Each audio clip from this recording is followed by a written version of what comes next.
ಒಬ್ಬ ಒಂದು ಜನ್ ಬುದ್ಧಿಸಮ್ ಅಂತಿದೆ. ಬುದ್ಧಿಸಮ್ ಅಂತ ಒಂದು religion. It is A religion. ಇದೊಂದು ಧರ್ಮ. ಅದು ಜನ್ ಬುದ್ಧಿಸಮ್ ಅಂತ ಒಂದು ಬ್ರಾಂಚ್. ಒಬ್ಬ ಗುರುಗಳಿದ್ರು ಒಂದು ಆಶ್ರಮದಲ್ಲಿ. ಒಬ್ಬ ಶಿಷ್ಯ ಬಂದ. ಅವನು ಬಹಳ ಶ್ರೀಮಂತಿದ್ದ.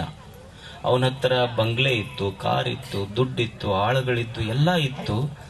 ಗುರುಗಳ ಹತ್ರ ಏನೂ ಇರಲಿಲ್ಲ. ಒಂದು ಸಣ್ಣ ನದಿಯ ದಂಡೆಯ ಆಶ್ರಮ, ಅಲ್ಲಿ ಒಂದಿಷ್ಟು ಉದ್ಯಾನವನ.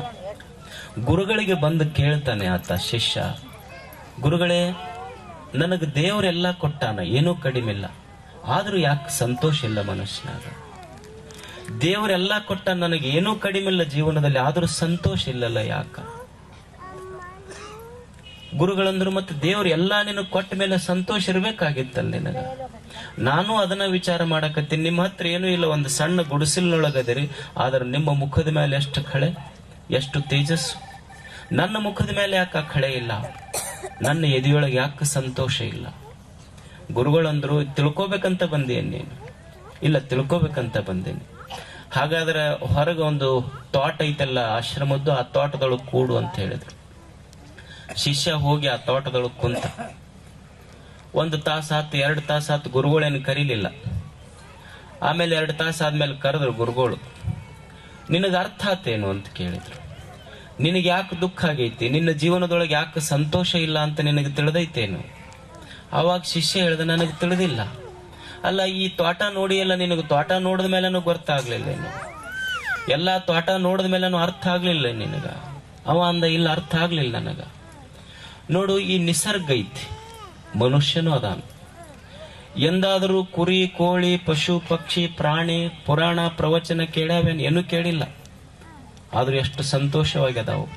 ನೀವೆಷ್ಟು ಪುರಾಣ ಕೇಳಿರಿ, ಪ್ರವಚನ ಕೇಳಿರಿ, ಹೇಳ್ಯಾರ, ಆದ್ರೂ ನಮಗ್ ಸಂತೋಷವಾಗಿಲ್ಲ. ಯಾಕೆ ನಿಸರ್ಗದೊಳಗಿರುವಂತ ಒಂದು ಗಿಡ ಇಷ್ಟು ಸಂತೋಷವಾಗೈತಿ, ಮನುಷ್ಯ ಯಾಕೆ ಸಂತೋಷವಾಗಿಲ್ಲ? ಒಂದು ಗಿಡ ನೋಡ್ರಿ, ಪ್ರತಿಯೊಂದು ಬಳ್ಳಿ ಪ್ರತಿನಿತ್ಯ ತನ್ನ ಹೃದಯದೊಳಗಿಂದ ಸಾವಿರಾರು ಹೂವುಗಳನ್ನು ಅರಳಿಸ್ತೈತಿ. ಆದ್ರೆ ಎದ್ದು ಕೂಡ್ಲೆ ಹೂವಿನ ಮುಖ ನೋಡ್ತೀವಿ ನಾವು. ಆದ್ರೆ ಯಾರ ಎದ್ದು ಕೂಡ್ಲೆ ನಿನ್ನ ಮುಖ ನೋಡಬಾರ್ದಾಗಿತ್ತು ನೋಡಂತಿರ್ತೀವಿ ನಾವು. ಮನುಷ್ಯರ ಮುಖ ನೋಡಕ್ ಇಷ್ಟ ಆಗುದಿಲ್ಲ, ಆದ್ರೆ ಹೂವಿನ ಮುಖ ನೋಡಕ್ ನಮಗೆ ಯಾರಿಗಾದ್ರೂ ಬೇಸರ ಆಗ್ತೈತೆ. ಯಾಕೆ ಹೂವು ಅಷ್ಟು ದೊಡ್ಡದಾತು? ಗುರು ಅಂತಾನ ನೋಡು, ನಿಸರ್ಗದೊಳಗ ಒಂದು ಸಣ್ಣ ಹೂವಿನ ಬಳ್ಳಿನೂ ಬೆಳೆದೈತಿ.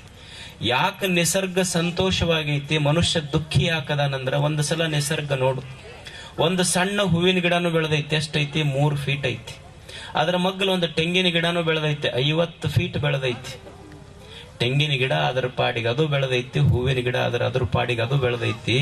ಯಾಕೆ ನಿಸರ್ಗದೊಳಗೆ ಎಲ್ಲಾ ಸಂತೋಷವಾಗೈತಿ ಅಂದ್ರ, ಒಂದು ಸಣ್ಣ ಹೂವಿನ ಗಿಡ ತನ್ನ ಮಗ್ಗಲ 50 ಫೀಟ್ ಬೆಳೆದ ತೆಂಗಿನ ಗಿಡಕ್ಕೆ ನೋಡಿ ಎಂದೂ ಅದು ದ್ವೇಷ ಪಟ್ಟಿಲ್ಲ.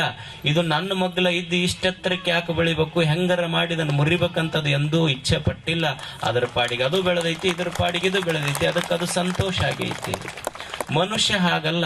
ನಮ್ಮ ಮನಿ ಮಗ್ಗಲ್ದವ್ರು ಯಾರ ಸ್ವಲ್ಪ 2 ಅಂತಸಿನ ಮನಿ ಹಾಕಿದ್ರು ಅಂದ್ರೆ ರಾತ್ರಿ ಏನಾರ ಮಾಡಿ 2 ನಿಂಬೆ ಹಣ್ಣು ಒಗೆಯಬೇಕಂತ ನಾವು ವಿಚಾರ ಮಾಡ್ತೀವಿ, ಅದಕ್ಕೆ ದುಃಖ ಐತಿ.